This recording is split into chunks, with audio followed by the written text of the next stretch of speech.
Hola, ¿qué tal? Vamos a continuar con el programa. Ahora les voy a hablar sobre mamografía con contraste versus resonancia magnética. Este tema es de suma importancia, dado que actualmente pues ya la mastografía contrastada está tomando su lugar en los métodos de imagen y con quien tiene competencia pues es con la resonancia magnética. Entonces, aquellos que hacemos los dos métodos de imagen, bueno, generalmente nos planteamos cuál es mejor o cuál es y qué me va a aportar cada uno. Al igual los médicos tratantes de pronto nos preguntan, ¿qué es mejor, esta o el otro? Entonces, la finalidad de revisar este tema es saber para qué me sirve cada una y en dónde puede haber puntos que sean importantes para la paciente y cuáles van a ser las fortalezas de cada método de estudio. Vamos a iniciar con la mamografía contrastada. Como sabemos, la mamografía contrastada ya está aprobada por la ACR y también por la USOBI. Es un método de estudio que en el BIRATS ya encontramos el lenguaje para poder nosotros categorizar cada hallazgo encontrado en mastografía con contraste, y los hallazgos los podemos describir de acuerdo a la ACR. Sabemos que es un método de imagen que utiliza medio de contraste iodado. Es una técnica de diagnóstico que combina tanto la mamografía como el agente de contraste iodado intravenoso, que nos va a captar en zonas que sean de sospecha de malignidad. Tiene sus ventajas sobre la resonancia magnética, es que es un estudio que se hace de forma más rápida. Sabemos que la resonancia magnética vamos entre 30 y 40 minutos para adquirirlo. En la mamografía con contraste es un estudio que se hace en 7 minutos, pero su desventaja es que tiene una mayor dosis de radiación y que incrementa alrededor del 80% más que la mamografía convencional. Es un estudio, como vamos a ver algunos ejemplos, que es fácil de reproducir y de interpretar, y es un estudio que también debe realizarse en ayuno y programarse igual que una resonancia magnética. Es más económica y más accesible que la resonancia magnética y sin embargo, aquellos pacientes que puedan tener riesgo de daño renal o pacientes que tengan alergias al medio de contraste, pues no son candidatos a hacerse este tipo de estudios. Es bien tolerada por los pacientes y es importante recordar que nos va a aportar información morfológica, como lo hace la mastografía, pero también va a estudiar esa captación del medio de contraste. El rendimiento diagnóstico baja en las pacientes con prótesis de mama, pero no quiere decir que no la podamos hacer, solamente que no nos va a servir mucho si queremos valorar prótesis o si puede quedar oculta alguna lesión, sobre todo hacia la parte posterior. Este estudio tiene la ventaja sobre la resonancia de que se puede realizar en pacientes que llevan marcapasos o materiales metálicos, o pacientes que tienen claustrofobia o son muy obesas y no caben en el resonador. La SEM, entonces, ¿cómo se adquiere? Nosotros como radiólogos debemos conocer que es una técnica en la cual se va a aplicar medio de contraste. La paciente debe tener un ayuno de 3 horas y debe de contar con estudios de laboratorio de la función renal, una creatinina no mayor a 1.2, una dosis estándar de 1.5 mililitros por kilo de peso. El inyector se tiene que aplicar el medio de contraste a una velocidad de 3 mililitros por segundo, y el inicio del estudio se hace a los 2 minutos en un lapso máximo de 10 minutos. Es importante tener un protocolo cuando ya tenemos una lesión conocida o una mama sintomática, pues lo que se recomienda en la literatura es empezar con proyecciones de esa mama. Ustedes van a encontrar muchos protocolos y muy diferentes. El que nosotros personalmente hacemos es el oblicuo medio lateral con la mama que está afectada inicial, después la mama que no está afectada, la oblicua, luego la CC y al último las laterales. Esto es importante. Primero la oblicuo medio lateral porque nos da todo un panorama completo de la mama, y si por alguna razón nos atrasamos con las otras proyecciones, pues ya tenemos por lo menos toda la panorámica en la oblicuo medio lateral. Ahora bien, la mamografía con contraste ha demostrado una alta sensibilidad que va del 83 hasta el 100%. ¿Por qué el 100%? Porque, a diferencia de la resonancia magnética, la mamografía con contraste nos puede demostrar microcalcificaciones que no va a ver la resonancia magnética. Su especificidad también es alta, va del 83 hasta el 92%. Acuérdense que la resonancia magnética, la especificidad es más baja comparada con la mamografía con contraste y con una mamografía en general. ¿Por qué? Porque en la resonancia de pronto podemos tener, por la falta también de entrenamiento en resonancia, pues bajar nuestra especificidad. Si nosotros vemos la mamografía con contraste, donde actualmente ya muchos países lo están estudiando, sobre todo se está haciendo en mama densa. En la mama densa porque nos aporta lo que podría aportar una resonancia magnética y la parte de una mamografía.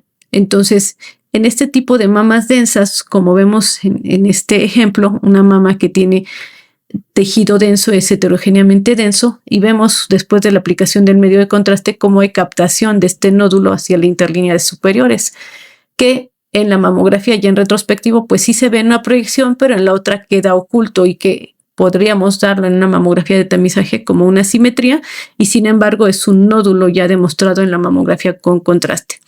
En el tamizaje para la mama densa, que es donde se ha estudiado más ampliamente, vamos a tener que va a tener una sensibilidad del 87 al 90% versus la mastografía digital donde tiene una sensibilidad baja del 50%. Entonces, como ven, aumenta mucho la detección de cáncer de mama, sobre todo en mama densa. No está estudiado para la población en general. Entonces, en las pacientes que tienen mama densa, vamos a incrementar la detección. Si recordamos en una mamografía, en población en general, pues detecta de 2 a 4 casos por cada 1000. Para la mama densa vamos a detectar 13 casos por cada 1000. En las mamas densas normalmente detectamos 6 casos por cada 1000 en una mamografía normal. Aquí lo incrementamos hasta 13 casos por cada 1000. Entonces incrementa mucho la detección y además que tiene la ventaja de que podríamos decir, bueno, es una mama densa, la mandamos a ultrasonido. Sí, pero hay que recordar que el ultrasonido es operador dependiente y si nosotros no dirigimos el ultrasonido, puede ser que tampoco se busque intencionadamente. Entonces, la ventaja de la mamografía con contraste es que no es operador dependiente y vamos a ver como radiólogos dónde está el hallazgo. Ahora vamos a ver los tipos de resonancia magnética de mama. Actualmente sabemos que hay 3 tipos de resonancia. La resonancia magnética convencional, en la cual hay una fase contrastada, podemos hacer todas las secuencias dinámicas y podemos hacer toda la parte funcional de la resonancia como la difusión y la espectroscopía. Este tipo de resonancias sabemos que si hacemos con curvas de perfusión nos vamos a tardar de 20 a 30 minutos en todo el protocolo. La ventaja es que tiene una alta sensibilidad para detectar cáncer, que va del 90 al 99%. La limitación es que es un estudio de larga duración con una baja especificidad que puede ir desde los 45 al 72%. La resonancia magnética abreviada, en cambio, sabemos que está dirigida a pacientes de tamizajes de alto riesgo, solo utiliza una fase precontraste, una fase morfológica que generalmente es un T2 y una postcontraste. Este estudio, afortunadamente, se puede hacer una lectura muy rápida que va de 1 a 3 minutos, en promedio 2 minutos. Tiene una alta sensibilidad también para detectar cáncer, es la misma sensibilidad que la convencional, pero el problema es que no incluye información cinética. ¿Por qué? Porque solamente vemos dónde se capta el contraste y ahí es positivo o negativo. En la resonancia magnética que está últimamente en mayor estudio y que ha demostrado más utilidad y menor tiempo de adquisición es la resonancia ultrafaz. En esta resonancia la adquisición es muy rápida y las fases iniciales se capturan en los primeros 60 segundos. En estas secuencias vamos a tener un twisting wave. Estas secuencias van a tener una alta sensibilidad y va a permitir caracterización de las lesiones con una curva cinética temprana en menos de 5 minutos. Entonces va a tener la ventaja de que van a ser estudios más rápidos y que también tienen una alta sensibilidad para detectar cáncer. Sin embargo, tiene su limitación porque al ser de adquisición rápida, debemos tener un entrenamiento para ver esas estructuras pequeñas y por lo tanto debemos tener experiencia en la lectura de este tipo de resonancias. Ahora bien, ¿Cuál es el valor de la resonancia magnética? A mí personalmente es el método que me gusta más porque podemos ver la morfología de las lesiones, la captación del medio de contraste y podemos ver cada estructura de la mama.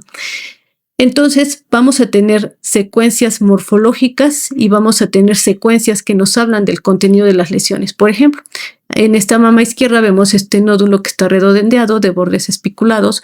Vemos que tiene una captación con el medio de contraste. Podemos hacer la curva de perfusión, donde vemos curva de perfusión tipo 3 y vemos que desde que se hace el estudio con el contraste, toda la angiogénesis de la mama interna, de las intercostales, la torácica lateral.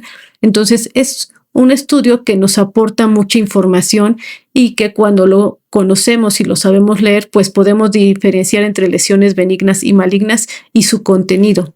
La perfusión de las lesiones entonces nos va a aportar mucho, no solo la parte morfológica, sino la parte funcional de la lesión.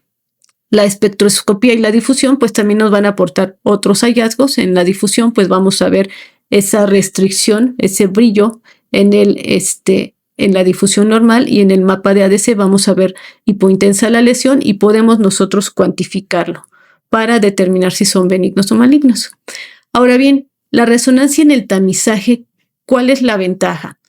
Se puede hacer en pacientes menores de 40 años, no utiliza radiación. En pacientes de alto riesgo se hace a partir de los 25 años, tiene una sensibilidad alta, como decíamos, del 90 al 99%, y es muy similar a la mamografía. La única desventaja es que no demuestra microcalcificaciones. ¿Cuándo está indicada? Ya sabemos, en pacientes de alto riesgo que han recibido radioterapia en la infancia o en la adolescencia. A partir de los 25 años se puede hacer anualmente. Pacientes con riesgo genético, portadoras de algún síndrome genético o algún gen como BRCA1 o BRCA2, y se hacen a partir de los 25 años, tanto recomendado como por el ACR como por la EUSOBI. ¿Cuál es la ventaja de este tipo de estudios? Bueno, detecta de 11 a 30 casos de alto riesgo por cada 1000 tamizados. Esto es importante, no se hace a población general, se hace a pacientes de alto riesgo. En general se reporta un promedio de 18 casos por cada 1000, eso es importante. Ahora bien, ya vimos comparando la resonancia en el tamizaje versus la mamografía con contraste. Podemos decir que entonces la mamografía con contraste no se hace para pacientes con riesgo genético, se prefiere la resonancia, y la mastografía con contraste se puede utilizar en pacientes con mama densa. En la evaluación de la enfermedad, ¿cuáles son las diferencias entre una y otra? La resonancia puede valorar local y regionalmente la enfermedad. Localmente, es decir, si hay focos de multifocalidad, multicentricidad, si eso es bilateral, el cáncer, sobre todo en esos carcinomas lobulillares, si hay afectación de la piel, de los músculos, de la pared costal, cuánto infiltra, pero también regional. A diferencia de la mamografía, la resonancia va a valorar todos los niveles ganglionares, los 3 niveles y la mamaria interna. La mamografía solamente valora el nivel 1, y la ventaja de la resonancia es que si yo tengo lesiones que sospeche que están afectando la mamaria interna, pues la resonancia lo va a demostrar y la mamografía no. ¿Para qué me sirve la resonancia? La resonancia ha demostrado hasta el momento, ya tiene su lugar en los métodos de imagen. Es la mejor para etapificar, para planear un tratamiento quirúrgico y para planear un tratamiento y seguimiento en la neoadjuvancia. Entonces, si nosotros comparáramos resonancia versus mamografía con contraste en cáncer de mama, la resonancia actualmente es el gold estándar para la evaluación locorregional del cáncer. Tiene una sensibilidad alta, es mejor para valorar multifocalidad, multicentricidad y la pared torácica sobre todo. Es ideal para valorar la respuesta a la neoadjuvancia y tiene sus limitaciones. Es un método caro, no está disponible en todos los lugares, ocupa el gadolinio y por lo tanto debemos tener incluso inyector. Es un estudio muy bonito, pero pues no es accesible para toda la población. En cambio, la mamografía con contraste también tiene una sensibilidad alta, que va del 85 al 90%. La ventaja que tiene sobre la mamografía sobre la resonancia es que detecta microcalcificaciones, entonces tenemos 2 en 1. Es más accesible, de menor costo y es más rápida. y tiene algunas limitaciones. Es menos precisa en cuanto a la extensión, porque a veces al estar haciendo compresiones, pues pueden quedar imágenes sobrepuestas. Aquí les muestro varios ejemplos de resonancia magnética. Vean este tumor, cómo está infiltrando la piel, el complejo areola-pezón, nos demuestra toda la angiogénesis, la resonancia que hay. ¿Qué otra ventaja tenemos? Que podemos valorar la axila, podemos valorar la mamaria interna. Si tenemos lesiones muy posteriores, podemos valorar la infiltración al músculo pectoral, como en esta proyección sagital. Vean en este MIC sagital cómo podemos diferenciar entre una infiltración a solamente angiogénesis, donde hay dilatación de los vasos intercostales, y podemos valorar también la mamaria interna, cosa que no puede revisar o no puede valorar la mamografía con contraste. ¿Qué otras ventajas tiene? La resonancia, pues esta es una tabla de las guías de la USOBI, como ven, donde nos compara que puede valorar la neoadyuvancia. Podemos ver en la fase contrastada este nódulo que tiene un reforzamiento anular, y vemos en la difusión cómo tiene restricción, y en el mapa de ADC podemos ir valorando los diferentes cambios en cuanto a la vascularidad y en cuanto al cambio del ADC en las lesiones. Podemos valorar los cambios de las curvas de perfusión de una curva maligna tipo 3 a una curva benigna tipo 1. Entonces, las ventajas de la resonancia ya están comprobadas. Define la extensión y patrones de respuesta por neoadyuvancia. Tiene mayor exactitud en respuesta al tratamiento. Puede valorar mejor el tamaño residual y se corresponde mejor con patología. Es menos sensible en la detección del componente in situ. Ahí sí le gana la mamografía con contraste, porque si tiene microcalcificaciones residuales, la mamografía con contraste lo va a demostrar en sus imágenes de baja energía. Es útil para identificar pacientes candidatas a cirugía. También lo es útil la mamografía con contraste. Es el método de imagen más recomendado. La mamografía con contraste aún necesita hacer más publicaciones para ver la ventaja. La resonancia no descarta microtumores residuales en pacientes que responden a tratamiento. La mamografía con contraste sí identifica las microcalcificaciones.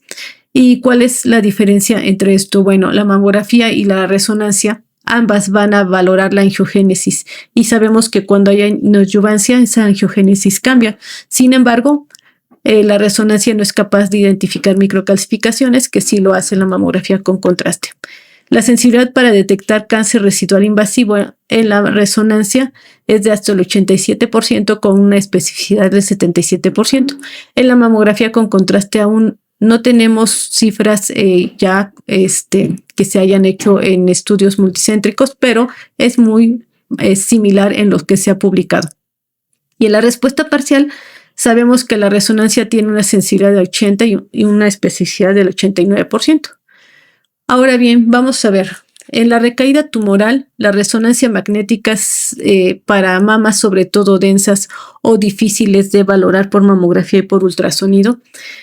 En la resonancia magnética sabemos que es la mejor para valorar la recaída tumoral, porque va a ver todas esas zonas de captación del contraste. Aquí vemos una mamas que son heterogéneamente densas. En el T1, el T2 vemos toda los cambios quirúrgicos hacia el cuadrante super externo de la mama, y luego vemos, cuando ponemos en medio de contraste, todo este reforzamiento masa con extensión ductal hacia la interlínea superiores y adyacente prácticamente al lecho quirúrgico. Entonces, como vemos, la resonancia es muy anatómica, y la ventaja es que nos puede suprimir todo ese tejido en mama densa y nos deja la captación donde es real estar una recaída tumoral por un carcinoma ductal infiltrante. Vemos que tiene curva de perfusión tipo 2. Este tipo de estudios, para ver la recaída tumoral, la resonancia tiene una sensibilidad muy alta, que va del 90 al 100%. La especificidad también es alta, del 83 al 93%. Y los signos ya de recaída tumoral están muy establecidos. Primero, si tenemos un nódulo irregular que realza, como es el caso que aquí les presenté de nuestro hospital. Si vemos que la cicatriz realza post-tratamiento, después de los 12 meses hasta 18 le podemos dar, va a ser una recaída tumoral. Si hay reforzamientos no masa, puede ser que la recaída tenga que ver con un carcinoma ductal in situ. Este es un caso para representar, veamos, una mama izquierda que tiene muchos cambios quirúrgicos. Vemos que tiene un poquito de edema en el lecho quirúrgico. Aquí en el sagital vemos toda la retracción de la piel y vemos toda esa desestructuración, y vean cómo hay un reforzamiento importante de la cicatriz. Esta es otra recaída tumoral, pero esta sí es en el lecho quirúrgico propiamente. Vean cómo está reforzando en forma heterogénea.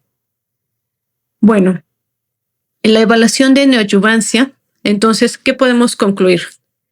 La resonancia magnética, pues actualmente es el método de elección para evaluar la respuesta a quimioterapia. Detecta cambios en el tamaño, en el realce tumoral y la perfusión, y tiene una alta sensibilidad para respuesta patológica completa. La mamografía con contraste puede monitorizar reducción del tamaño tumoral, pero tiene menor sensibilidad que la resonancia para valorar respuesta completa. Sin embargo, la ventaja que tiene es que puede valorar las microcalcificaciones que la resonancia no va a valorar. La ventaja también que tiene la mamografía con contraste es que tiene mayor disponibilidad y bajo costo. Aquí tenemos una paciente con una mamografía con contraste hacia el cuadrante superexterno. Vemos que hay un nódulo irregular de bordes espiculados. Vemos que es una mama extrema, son mamas extremadamente densas. Tiene algunas microcalcificaciones segmentarias hacia el cuadrante superexterno. Cuando hacemos la mamografía con contraste, vean que no solamente refuerza el tumor, sino refuerza todo el cuadrante superexterno, incluso hasta la región retroareolar y un poquito más hacia el cuadrante inferior externo. Entonces, vean toda la extensión que es capaz de demostrar la mamografía con contraste. En una mama densa, vemos también un ganglio que tiene mayor captación del medio de contraste que los demás. Pero es hasta ahí la función de la mamografía con contraste. En este caso, pues es muy útil por la localización de la lesión y por las características. Y hay muchos artículos actualmente que refieren que podemos complementar el estudio de estas pacientes con ultrasonido para valorar los 3 niveles ganglionares, y entonces alcanzaría mejor aceptación la mamografía aunada al ultrasonido para valorar la extensión locorregional. La misma paciente, después de la neoadyuvancia, vean cómo ya hay respuesta completa y ya quedan nada más algunas microcalcificaciones, pero que veíamos al inicio, que vemos aquí. Acuérdense que las microcalcificaciones no siempre responden a neoadyuvancia, pero vean toda la captación que actualmente pues ya no hay nada por una respuesta completa, y las microcalcificaciones residuales que hay ahí. Este es otro caso de resonancia magnética. ¿Cuál es la ventaja? La resonancia magnética puede valorar mamaria interna, los 3 niveles. Podemos ver la difusión y el mapa de ADC con cambios. En este caso vemos hacia el cuadrante superexterno todo este nódulo irregular que tiene un reforzamiento heterogéneo. Vean cómo tiene una reducción concéntrica y una disminución en el ADC, y vean cómo hay una reducción también en la angiogénesis del tumor. Los ganglios que estaban afectados en un inicio ya no se ven en este estudio. Ahora bien, ¿qué hay en cuanto a la recaída tumoral versus la cicatriz? La recaída tumoral, por imagen puede ser muy completa por mamografía y ultrasonido. Actualmente podemos utilizar tanto resonancia magnética como mamografía contrastada. ¿Cuál es la diferencia o cuándo vamos a decidir una u otra? Pues la que tengamos accesible. La resonancia magnética va a ser superior para diferenciar entre cicatriz posquirúrgica y recurrencia local. ¿Por qué? Porque nos da todas esas secuencias morfológicas, nos aportan si hay edema, y después de aplicar el medio de contraste podemos ver si hay reforzamiento o no. La cicatriz puede mostrarse hipointensa en T2 si ausencia de realce progresivo, y es una característica de que es de benigna, que es una lesión benigna o que hay solo cambios quirúrgicos. En cambio, la recurrencia va a presentar un realce temprano y persistente tras el medio de contraste, como lo vimos en los casos anteriores. En cambio, la mamografía con contraste puede detectar recurrencias ocultas en cicatrices quirúrgicas, pero tiene menor capacidad que la resonancia para diferenciar entre una cicatriz y un tumor por características dinámicas. Es decir, yo puedo obtener una resonancia y puedo ver si el lecho quirúrgico, como lo vimos, tiene edema o tiene tumor, En cambio, en la mamografía puede tener un reforzamiento y no puedo diferenciar cuánto es edema y cuánto es una recaída. Entonces, pero aún así es muy útil si no tenemos una resonancia magnética. Ahora bien, pasando al tumor residual. En estos casos, la resonancia magnética, una vez que ha sido tratada la paciente, que muchas veces en un hospital donde recibimos pacientes que han sido tratados en otro lugar, nos enfrentamos a que los bordes de la pieza quirúrgica pues tienen tumor. Y entonces el cirujano nos pregunta cuánto tenemos que ampliar el borde. Entonces, sabemos que la mastografía pues, nos puede ayudar para ver si hay calcificaciones residuales, el ultrasonido, pero va a ser la resonancia la que nos ayude para ver cuánto se puede ampliar el borde. Y en este caso vemos que la mama izquierda tiene ya muchos cambios quirúrgicos en el T1, en el T2 vemos todo ese edema perilesional, en la sagital vemos cómo hay engrosamiento de la piel y retracción en la sagital de alta resolución, y luego vemos en la difusión que también hay restricción y vemos incluso un cáncer contralateral. En esta mama que ya ha sido tratada vemos que hay edema, hay tumor residual, vean todo este reforzamiento que hay, y cuando hacemos en la sustracción y las curvas vemos que toda la cicatriz tiene un engrosamiento irregular mayor a 4 milímetros. Obviamente pues tenemos tumor residual ahí, pero hacia la parte posterior pues hay tumor. Entonces, los criterios para tumor residual ya están bien establecidos por la resonancia magnética y son aquellos si el engrosamiento de la cavidad es mayor a 4 milímetros, si tenemos un aspecto nodular como vemos aquí en el borde de la cicatriz, si el trayecto de la cicatriz encontramos una lesión bien definida, pues podemos darlos como sospecha de tumor residual. Aquí tenemos un caso de mastografía con contraste donde han hecho una biopsia excisional de un tumor hacia el cuadrante superexterno. Vemos que hay cambios quirúrgicos, vean el aumento de la densidad que con engrosamiento trabecular, que son cambios posquirúrgicos recientes, y la distorsión de la arquitectura. No vemos microcalcificaciones, solamente vemos esa desestructuración. Entonces, a la hora de hacer la mastografía con contraste, vean todo este reforzamiento que tiene el hecho quirúrgico, lo tiene en forma temprana y luego va incrementando. Entonces aquí el que esté aumentada esta vascularidad de la mama pues nos debe hacer pensar que hay tumor residual, pero cuánto es edema pues no lo podríamos diferenciar como lo hacemos en la resonancia magnética. Bueno, ahora pasando al primario oculto de la mama. Sabemos que el primario oculto de mama se estudia por mastografía ultrasonido y si ninguno de los dos nos da hallazgos, pues nos vamos con resonancia. Este es el caso de una paciente que tiene una adenopatía axilar metastásica en el lado izquierdo.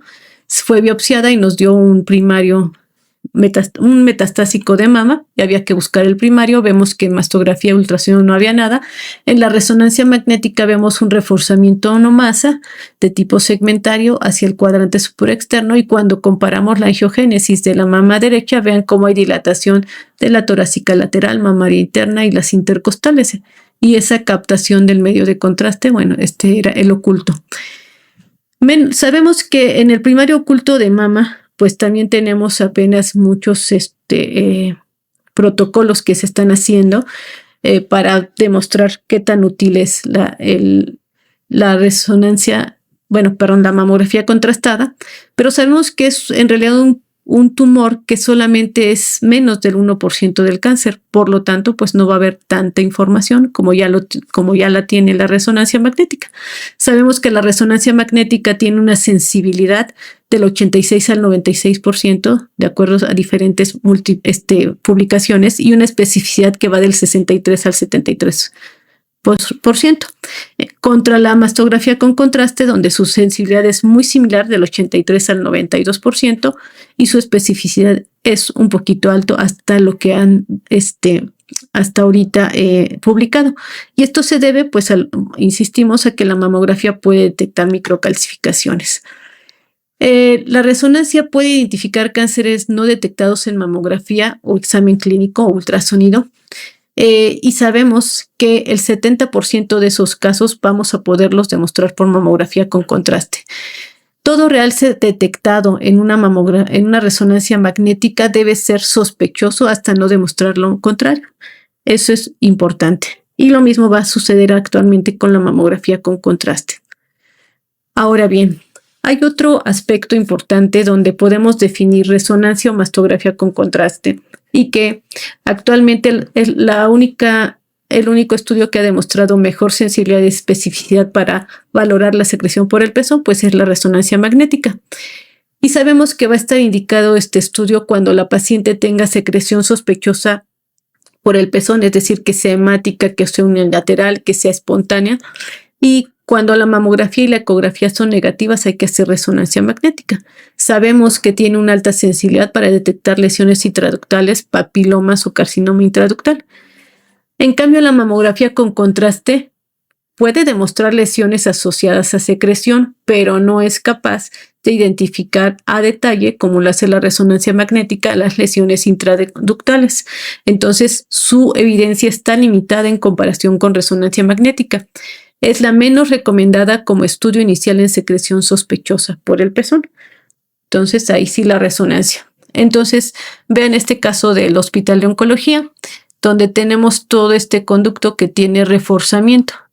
Lo confirmamos en el MIP y en las proyecciones sagitales vemos todo ese conducto. Este era un papiloma intraductal asociado a un carcinoma intraductal. Vean toda la extensión de la lesión. Entonces, esto en mamografía con contraste, pues queda la duda si realmente podría demostrar a detalle los conductos como lo hace la resonancia, y habrá que hacer más estudios, obviamente. Actualmente, entonces, para la evaluación de la secreción del pezón, de acuerdo a lo que ya está publicado y a lo que se ha consensado, la resonancia sigue siendo el estudio que se recomienda como alternativa no invasiva a la galactografía para demostrar lesiones intraductales. Tiene una sensibilidad que varía del 88 al 95% y puede existir falsos negativos en caso de carcinomas ductales in situ, de bajo grado, o carcinomas infiltrantes de tamaño milimétrico. Eso es importante. Ahora bien, otro aspecto que está actualmente en estudio y que la resonancia ya ha demostrado, la resonancia magnética sabemos que es el mejor estudio para valorar la integridad de las prótesis. ¿Utilizamos la SEM o la mastografía con contraste? No, porque la SEM no puede valorar los implantes, es como una mamografía, y donde el aplicar contraste en realidad no nos va a dar más información sobre la integridad de las prótesis.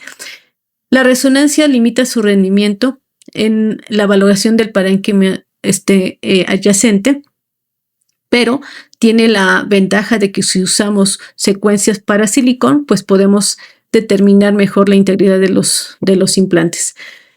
La mamografía con contraste es ventajosa para la evaluación del parénquima en pacientes con prótesis, pero no vamos a caracterizar los implantes. También puede permitir caracterizar lesiones y microcalcificaciones sin interferencia significativa por los implantes, pero volvemos a lo mismo, no evalúa la integridad de los implantes. Sabemos que la evaluación de los implantes actualmente, ya la resonancia pues nos da diferentes signos, ¿no? Como el signo del linguine, el signo del espagueti, donde hay ruptura intracapsular. Podemos tener también cambios en la cápsula del implante, como capsulitis. Podemos ver el colapso total del implante con diferentes signos radiológicos. Sabemos que su sensibilidad para evaluar las prótesis va del 80 al 90% y su especificidad también es muy alta, del 90%. Es un método que está ampliamente aceptado como el mejor método para evaluar la ruptura de implantes. Ahora bien, la mastografía con contraste, esta es ¿qué tenemos que hacer en una mastografía con contraste? Pues tenemos que hacer más proyecciones.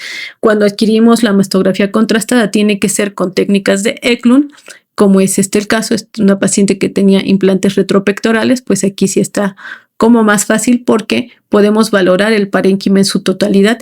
Vemos en esta mama izquierda, hacia el cuadrante superior interno, este reforzamiento de un pequeño nódulo de 6 milímetros, que bueno, se biopsió y solamente nos dio hiperplasia ductal sin atipia y está asociada a adenosis. Pero vean en las proyecciones convencionales, donde el implante nos va a hacer siempre este artefacto como un halo, y donde no nos va a servir este tipo de proyecciones para valorar implantes. Pero si vimos con la técnica de ECLO, si vemos totalmente el parénquima glandular. ¿Cuál sería la desventaja de la mamografía con contraste? Que toda la parte posterior puede quedar, o en lesiones muy posteriores puede quedar oculta alguna lesión. Bueno, entonces ya vimos al inicio la tablita de las ventajas y las desventajas de la mamografía con contraste. Sabemos por la literatura que se ha publicado que una mamografía con contraste pues va a tener la ventaja de que va a ser más rápida. Como vieron los casos, es más fácil de identificar cuando ya estamos familiarizados con la anatomía por mamografía, dónde capta y dónde no. Y por lo tanto, para el radiólogo pues va a ser, sobre todo aunque el radiólogo no esté muy entrenado o muy familiarizado, pues va a ser más fácil ver dónde hay las zonas de captación. En cambio, la resonancia magnética pues requiere de un entrenamiento. Si nosotros comparamos las indicaciones entre la SEM y la resonancia magnética en escenarios clínicos, sabemos que en el tamizaje de alto riesgo para pacientes, la SEM es una alternativa cuando la paciente no puede hacerse una resonancia o no desea una resonancia, pero de acuerdo a las guías, pues está indicado en pacientes mayores de 40 años, no en la paciente joven. La resonancia magnética es el estudio de elección anual para esas pacientes de alto riesgo y la podemos realizar a partir de los 25 años.